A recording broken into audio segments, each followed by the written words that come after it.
Welcome to Mishna study. Mishnah Vav. Over here in this Mishnah, we're going to discuss buying fresh meat on the holiday. Right. So they didn't have refrigeration.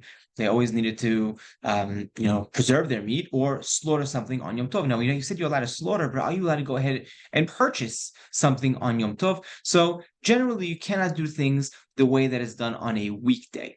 Right. We cannot show, there being a purchase involved, but we'll see if we do it a little more subtly, it will be allowed. So, right?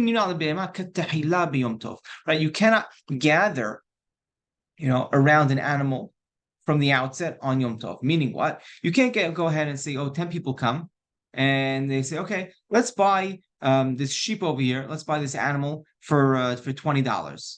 Right? They do this on the holiday, right? On Yom Tov, right? So you can't do that. Let's take it, 10 of us, we'll split it, each of us, and we'll each pay $2 each.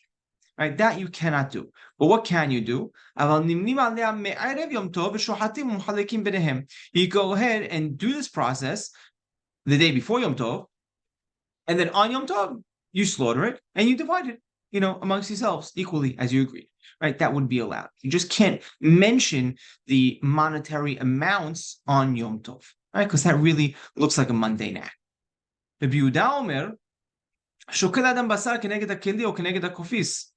You could go ahead and measure, weigh out meat against you put it on a scale. You weigh it against, you can't weigh it against weights and measurements, because again, that's something that's done on a weekday. But over here, what can you do instead? Go ahead and take a cup or something that weighs 2 pounds, and you put it on the other side of the scale, and that way you know how much meat you're weighing on the other side.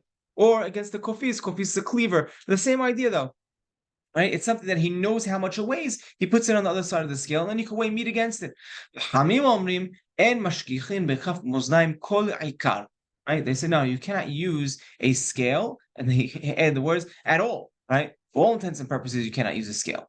Right? So the kol ikar seems to be a little redundant. Right? You can't use a scale. That would have been enough. Why does it say kol ikar? So Rambam says you can't. You're not allowed to use a scale at all, not even for weighing purposes. But let's say you just want to use it to put on your shoulder so you can carry something from one place to the next, right?